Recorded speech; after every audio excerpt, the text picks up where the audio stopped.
Kusmo, kusmo, kusmo. Uy, bakit ginaayod-ayod yun? Oh, tingnan mo, oh. Asan ba sila? Iniyot ka lang. Hello mga konyang dire sa Singapore. Mga pena naman kita sa kapitbahay.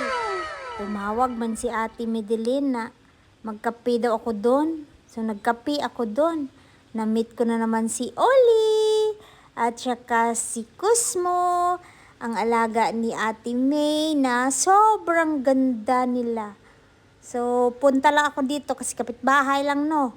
Diyan lang sa kabila, ilang step lang yung lalakarin mo, mga 10 tikang. 10 tikang. Basta, tapos pumunta lang ako doon, nagkape. Goy, grabe man ang kape. Di ka makatulog niyan mamaya, Aileen. Ang laki ng kape. Ay, thank you, Ate May. At saka, kumain din ako dyan ng siopaw at saka egg tart. So, di na ako mag-dinner, mga konyang. Busog naman na ako. Sus, grabe to si Cosmo, oh. Tingnan nyo. Hidlaw-hidlaw si Cosmo sa akon ba? Kasi palagi kami naglalakad nito si Cosmo kasama. Kaya, yun, na-miss niya siguro yung paa ko.